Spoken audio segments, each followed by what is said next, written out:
നമസ്കാരം. ശ്രീനാരായണ ഗുരു open university MA Malayalam ക്ലാസ്സുകളിലേക്ക് പ്രിയ വിദ്യാർത്ഥികൾക്ക് സ്വാഗതം. ദൃശ്യകലാ സാഹിത്യത്തിലെ രണ്ടാമത്തെ ബ്ലോക്കിലെ ഫസ്റ്റ് യൂണിറ്റ് ആണ് നമ്മളിപ്പോൾ ഡിസ്കസ് ചെയ്യുന്നത്. ക്ലാസിക്കൽ കലകൾ എന്നാണ് ഈ ഒരു ബ്ലോക്കിന്റെ പേര്. അപ്പൊ ഇതിൽ നമ്മൾ കേരളത്തിലെ ക്ലാസിക്കൽ കലാരൂപങ്ങളെ കുറിച്ചാണ് ചർച്ച ചെയ്യുന്നത്. അപ്പൊ കേരളം എന്ന് പറയുന്നത് ഈ ക്ലാസിക്കൽ കലകൾക്ക് വളരെ സമ്പന്നമായിട്ടുള്ള ഒരു വൈവിധ്യപൂർണമായിട്ടുള്ള ഒരുപാട് ക്ലാസിക്കൽ കലകൾ കലാപാരമ്പര്യമുള്ള ഒരു സംസ്ഥാനമാണ്. അപ്പൊ ഇതില് നാടൻ കലകളോടൊപ്പം തന്നെ നമ്മൾ തൊട്ട് മുൻപത്തെ ബ്ലോക്കിൽ നമ്മൾ പഠിച്ചത് ഈ നാടൻ ഫോക്ക് കലാരൂപങ്ങളെ കുറിച്ചായിരുന്നു. അപ്പൊ ഈ നാടൻ കലാരൂപങ്ങളോടൊപ്പം തന്നെ ഭാരതീയ ശാസ്ത്രീയ പാരമ്പര്യത്തിൽ ഉൾപ്പെടുന്ന ചില കലാരൂപങ്ങളും കേരളത്തില് വികസിച്ചിട്ടുണ്ട്. അപ്പൊ അവ ഏതൊക്കെയാണെന്ന് നമുക്ക് പെട്ടെന്നൊന്ന് നോക്കാം. അതിൽ ഒന്നാമത്തേത് കഥകളി തന്നെയാണ്. കഥകളി കേരളത്തിലെ ഏറ്റവും പ്രശസ്തമായിട്ടുള്ള ഒരു ക്ലാസിക്കൽ കലാരൂപമാണ്. 17ാം നൂറ്റാണ്ടിലാണ് കഥകളി ഉത്ഭവിക്കുന്നത്. അപ്പൊ ഇതിന്റെ കഥ എന്ന് പറയുന്നത് പുരാണങ്ങളെ ആസ്പദമാക്കിയിട്ടുള്ള നൃത്തവും അഭിനയവും അതുപോലെ സംഗീതവും വേഷവും ഒക്കെ സംയോജിപ്പിച്ചുകൊണ്ടുള്ള ഒരു കലാരൂപമാണ് കഥകളി. ഇതിൽ വളരെ വർണ്ണാഭമായിട്ടുള്ള വേഷവും അതുപോലെ മുഖാഭിനയ, ഈ വേഷത്തിന് നമ്മൾ ആഹാര്യം എന്നൊക്കെയാണ് പറയുന്നത് അല്ലെ. അപ്പൊ അതുപോലെ തന്നെ മുഖാഭിനയം, നവരസങ്ങളെ അടിസ്ഥാനപ്പെടുത്തിയിട്ടുള്ള മുഖാഭിനയവും കണ്ണുകൊണ്ടുള്ള പ്രത്യേക അഭിനയ രീതികൾ, അതുപോലെ മുദ്രകള്, കഥകളി മുദ്രകള്, ഇനി കഥകളി പദങ്ങൾ അഥവാ സംഗീതം, കഥകളി സംഗീതവും ഇവയൊക്കെ സംയോജിപ്പിച്ചുകൊണ്ടുള്ള ഒരു കലാരൂപമാണ് കഥകളി എന്ന് പറയുന്നത്. ഇതിന് പുരാണ കഥകളിൽ നിന്ന് ഓരോ ഭാഗങ്ങൾ എടുത്തിട്ടാണ് ഈ കഥകളി അവതരിപ്പിക്കപ്പെടുന്നത്. ഇനി രണ്ടാമത്തെ കലാരൂപമാണ് കൂത്തും കൂടിയാട്ടവും. കൂടിയാട്ടം ലോകത്തിലെ തന്നെ വളരെ പുരാതനമായിട്ടുള്ള ഒരു കലാരൂപങ്ങളിൽ ഒന്നാണ്. ഈ അടുത്ത് നമുക്ക് കൂടിയാട്ടത്തിന് യുനെസ്കോയുടെ പൈതൃക പട്ടികയിലൊക്കെ അടയാളപ്പെടുത്തപ്പെട്ടിട്ടുള്ള കലാരൂപം കൂടിയാണ് കൂടിയാട്ടം. അപ്പൊ ക്ഷേത്രങ്ങളില് കൂത്തമ്പലങ്ങളിലാണ് ഈ കൂടിയാട്ടം അവതരിപ്പിക്കപ്പെടുന്നത്. ചാക്യാർ കൂത്ത് ഇത് കൂടിയാട്ടത്തിന്റെ ഒരു ഏകാന്ത അവതരണ രൂപമായിട്ടാണ് കണക്കാക്കപ്പെടുന്നത്. ഇനി ഇതില് ഈ കൂടിയാട്ടത്തിലെ സാമൂഹിക വിഷയങ്ങളും ഗാർഹിക വിഷയങ്ങളും ഇതെല്ലാം ഉൾപ്പെടുത്തിക്കൊണ്ടുള്ള ഒരു കലാരൂപമാണ് കൂടിയാട്ടം. കഥകളിയുമായിട്ട് വളരെയേറെ സാമ്യമുള്ള വേഷവിധാനങ്ങളും പദങ്ങളും ഒക്കെയാണ് കൂടിയാട്ടത്തിലും ഉപയോഗിക്കപ്പെടുന്നത്. കൂടിയാട്ടത്തില് അവതരിപ്പിക്കുന്ന കലാകാരന്മാരുടെ എണ്ണത്തിൽ കൂടുതൽ ഉണ്ടായിരിക്കും. ഇനി മറ്റൊന്നാണ് മോഹിനിയാട്ടം. മോഹിനിയാട്ടം കേരളത്തിന്റെ വളരെ ശാസ്ത്രീയമായിട്ട് വികസിച്ചു വന്നിട്ടുള്ള ഒരു സ്ത്രീ നൃത്ത രൂപമാണ്. മോഹിനി അവതരിപ്പിക്കുന്നു എന്നതാണ്. എന്നാൽ പുരുഷന്മാരും മോഹിനിയാട്ടം കലാരൂപത്തിലെ ആ ഒരു രംഗത്ത് നിലവിലുണ്ട്. എങ്കിലും സ്ത്രീ നൃത്തരൂപമായിട്ടാണ് പൊതുവെ മോഹിനിയെ ആയിട്ടാണ് ഈ ഒരു മോഹിനിയാട്ടം പൊതുവെ കണക്കാക്കപ്പെടുന്നത്. അപ്പൊ ഈ നൃത്തം വളരെ ഒരു ലാളിത്യവും അതുപോലെ സൗമ്യതയും ഒക്കെ ശൃംഗാരഭാവവും ഒക്കെ പ്രകടിപ്പിക്കപ്പെടുന്ന ഒരു കലാരൂപമാണ് മോഹിനിയാട്ടം. വളരെ ശുദ്ധമായിട്ടുള്ള ചലനങ്ങളും വൃത്താകൃതിയിലുള്ള ചുവടുകളും വളരെ മനോഹരമായിട്ടുള്ള കൈമുദ്രകളും വളരെ മനോഹരമായിട്ടുള്ള കേരളീയ വേഷവിധാനവും ഒക്കെ ഈ മോഹിനിയാട്ടത്തിന്റെ ഒരു പ്രത്യേകതയാണ്. മറ്റൊന്നാണ് സോപാന സംഗീതം. കേരളത്തിലെ ക്ഷേത്ര പാരമ്പര്യത്തിൽ നിന്ന് ഉയർന്നു വന്നിട്ടുള്ള ശാസ്ത്രീയമായിട്ടുള്ള ഒരു സംഗീത രൂപമാണ് സോപാന സംഗീതം. മൃദംഗം, ഇടയ്ക്ക, ചെണ്ട ഇതൊക്കെയാണ് ഈ സോപാന സംഗീതത്തില് ഉപയോഗിക്കപ്പെടുന്നത്.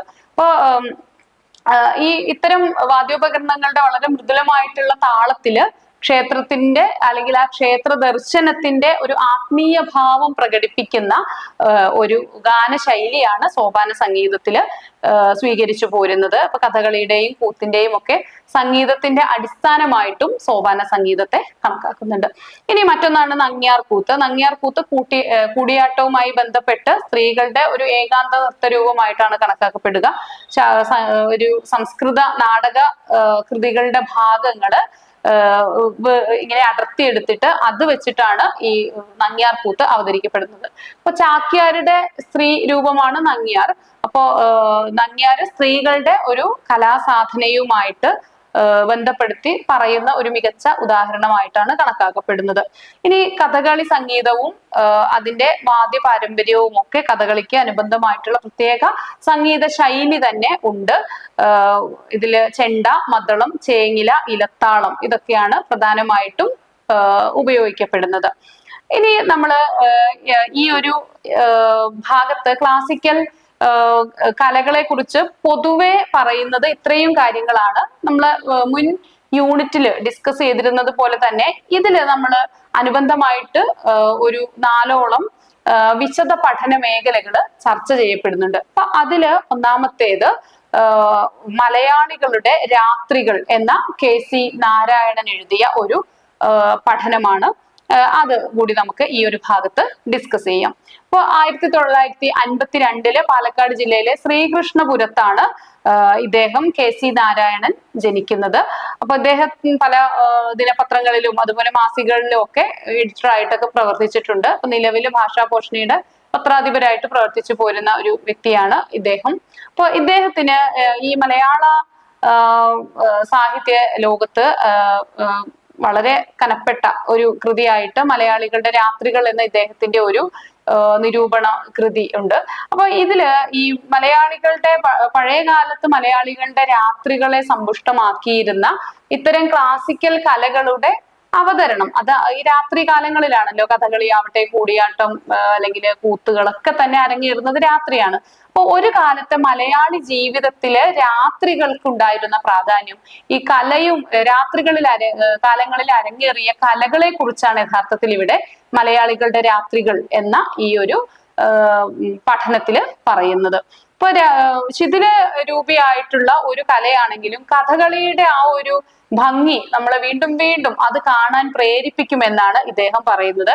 ഒരുപക്ഷെ ഒരു ചിത്രശില്പം പോലെ മനോഹരമായതുകൊണ്ടായിരിക്കാം ഈ കഥകളി നമുക്ക് വീണ്ടും വീണ്ടും കാണാനുള്ള പ്രേരണ ഉണ്ടാകുന്നത് എന്ന് KC നാരായണൻ പറയുന്നു. അപ്പൊ കഥകളിയില് നൃത്തമുണ്ട്, അഭിനയമുണ്ട്, അതിന്റെ ദൃശ്യപൊലിമയുണ്ട്, കൂടാതെ സംഗീത ആസ്വാദകർക്ക് സംഗീതമുണ്ട്. അപ്പൊ ഇതെല്ലാം കൂടെ സമ്മിശ്രമായതുകൊണ്ട് ഒരു മനോഹര ശില്പമായതുകൊണ്ടായിരിക്കാം കഥകളിയിലേക്ക് നമ്മളെ വീണ്ടും വീണ്ടും അതിങ്ങനെ വലിച്ചടുപ്പിക്കുന്നത് എന്നതാണ് ഇദ്ദേഹം പറയുന്നത്. ഇപ്പൊ കഥകളി പല നിലയ്ക്കും കാണാവുന്ന ഒരു കലാരൂപമാണ്. നമ്മൾ പറഞ്ഞതുപോലെ നാടകമായിട്ട് അതിനെ സമീപിക്കാം, ഒരു സംഗീതമായിട്ട് അതിനെ സമീപിക്കാം, നൃത്തമായിട്ട് അതിനെ സമീപിക്കാം, വേഷവിധാനത്തിന്റെ ചാരുത കാണാൻ വേണ്ടി അതിനെ സമീപിക്കാം. അപ്പൊ ഇങ്ങനെയൊക്കെ കാണാവുന്ന ഒരു കലാരൂപമാണ് കഥകളി എന്നാണ് ഇദ്ദേഹം KC നാരായണൻ പറയുന്നത്. അപ്പൊ ചിത്രവും ശില്പവും ഒന്നിച്ച് കാണുന്നതിന്റെ ഒരു മനോഹാരിത നമുക്ക് കഥകളി കാണുന്നതിലൂടെ കാണാനായിട്ട് സാധിക്കും. അപ്പൊ നമുക്ക് ഈ കഥകളിയുടെ വേഷം നമ്മൾ കണ്ടിട്ടുണ്ട് അല്ലെ.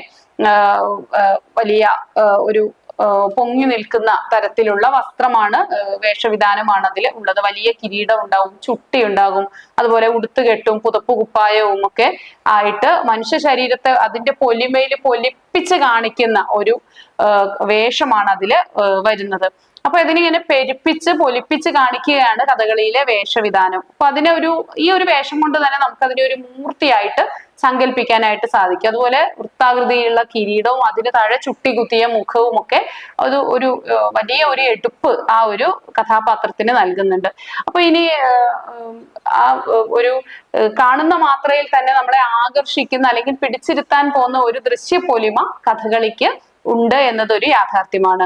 അപ്പോ നമുക്ക് ചായ ഉപയോഗിച്ചിട്ടുള്ള ഒരു ചിത്രകല, മുഖത്ത് തേച്ചിട്ടുള്ള പച്ച, കത്തി, ഇങ്ങനെ പല താടി, ചുവന്ന താടി, വെളുപ്പ് താടി എന്നൊക്കെ പറഞ്ഞിട്ട് കുറെ കഥാപാത്രങ്ങള് അല്ലെങ്കിൽ കുറെ വേഷങ്ങള്, കഥാപാത്രം എന്നല്ല പറയുക, വേഷങ്ങള് ഈ കഥകളിയിലുണ്ട്. അപ്പൊ അതൊക്കെ അതാത് സാത്വിക കഥാപാത്രങ്ങളെയും വില്ലൻ കഥാപാത്രങ്ങളെയും ഒക്കെ ദ്യോതിപ്പിക്കുന്ന അല്ലെങ്കിൽ റെപ്രസെന്റ് ചെയ്യുന്ന വേഷങ്ങള് കഥകളിയിൽ ഉണ്ട്.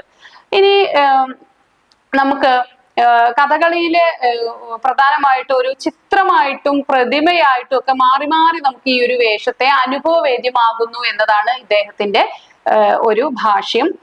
ചിത്രമായും പ്രതിമയായും മാറി മാറി കാണാവുന്ന വേഷങ്ങൾ ചിലപ്പോൾ വിഗ്രഹമായി ഇളകാതെ നിൽക്കുകയും മറ്റു ചിലപ്പോൾ മനുഷ്യനായി ഇളകിയാടുകയും ചെയ്യുന്നു എന്നതാണ് ഇദ്ദേഹത്തിന്റെ തന്നെ വാക്കുകളിൽ പറഞ്ഞാല്, KC നാരായണന്റെ വാക്കുകളിൽ പറഞ്ഞാല്. അപ്പൊ ആ ഒരു കഥാപാത്രത്തിന്റെ ഒരു വളരെ വൈവിധ്യമാർന്ന സാധ്യതകളിലേക്ക് ഒരു കഥാപാത്രത്തിന് പ്രവേശിക്കാൻ കഴിയുന്നു എന്നുള്ളതാണ് കഥകളിയുടെ ഒരു വലിയ ഒരു സാധ്യത എന്ന് പറയുന്നത്. അപ്പൊ ആടുന്ന വേഷങ്ങളെ പ്രതിമകളായിട്ട് ഉറപ്പിക്കാനും അതുപോലെ ഉറച്ചുപോയ പ്രതിമകളെ ആട്ടം കൊടുത്ത് ചലനാത്മകമാക്കാനും ഒക്കെയുള്ള സാധ്യതകൾ കഥകളിയില് വരുന്നു. അപ്പൊ ഈ ചലനത്തെയൊക്കെ മോചിപ്പിച്ച്